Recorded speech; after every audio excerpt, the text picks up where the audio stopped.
একজন মানুষকে দুনিয়াতে জীবনে বাঁচার জন্য সর্বদা দুইটা জিনিসের প্রয়োজন রয়েছে। একটি হলো যে ধন সম্পদ, আর একটা হচ্ছে সন্তান। আর আল্লাহ বলছেন এই দুইটা হচ্ছে মানুষের জন্য ফিতনা। কেন? যদি কোনো তখনই ফিতনা হবে যখন একজন মানুষ সন্তান লালন পালনের ক্ষেত্রে আল্লাহ এবং তার রাসূলের ভালোবাসার উপরে প্রাধান্য দেবে, তাহলে সেটা হবে তার জন্য ফিতনার কারণ, সন্তান তার জন্য কল্যাণকর হবে না। আল্লাহ রাসূল আল্লাহ সুবহানাহু ওয়া তাআলা সূরা আল ইমরানের 14 নম্বর আয়াতে তিনি বলছেন, যুয়্যিনা লিন-নাস হুব্বুশ শাওয়াত মিনান নিসা ওয়াল বানিন।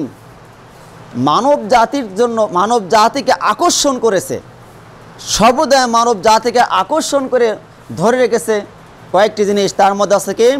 মিনান নিসা, নারী, ওয়াল বানিন এবং সন্তান সন্ততি, ওয়াল কনাতিল মুকান্তারাতি মিনাজ যাহাব ওয়াল ফিদ্দা এবং রাশিকৃত স্বর্ণ রূপা, ওয়াল খয়লি মুসাওয়ামা এবং চিহ্নিত ঘোড়া, ওয়াল আনআম ওয়াল হার্স এবং চতুষ্পদ জন্তু আর হার্স ক্ষেত খামার।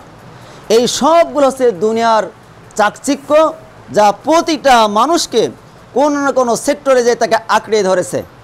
এগুলো আল্লাহ তাআলা দুনিয়ার জীবন শোভন করে দিয়েছে মানুষের জন্য। আমাল হায়াতুদ দুনিয়া ইল্লা মাতাউল গুরুর। এই সমস্ত বিষয়গুলো হলো সবই দুনিয়াবি ভোগ বস্তু মাত্র, আর কিছুই নাই।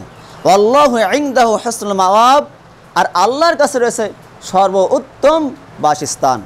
অতএব আমাদেরকে এই সমস্ত বিষয় যেহেতু আল্লাহ আকর্ষণ করেই সৃষ্টি করেছেন আর আমাদের মধ্যে ওই মোহ দিয়েই দিয়েছেন, অতএব আল্লাহ আমাদের সতর্ক আছেন যেন আমরা সন্তানের ক্ষেত্রে, স্ত্রীদের ক্ষেত্রে, ক্ষেত খামারের ক্ষেত্রে, যানবাহনের ক্ষেত্রে, সকল ক্ষেত্রে যেন আল্লাহ সুবহানাহু ওয়া তাআলার বিধিবিধানকে সুন্দরভাবে আমরা আঁকড়ে ধরতে পারি, যাতে করে আমরা পদচ্যুত না হয়ে যাই এর প্রতি ভালোবাসা দেখাতে। যে এই জন্য আমাদের সর্বদা সচেতন থাকতে হবে।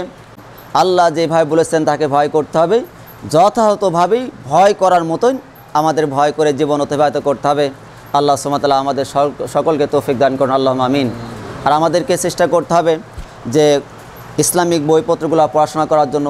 যারা আমরা পড়তে পারি না তারা কোরআন সুন্নাহ ভিত্তিক যে সমস্ত আলেমরা বক্তব্য দেয় সেই সমস্ত ক্যাসেটগুলো আমরা প্রতিনিয়ত শোনার মাধ্যমে আমাদের ঈমানকে তাজা করতে পারি।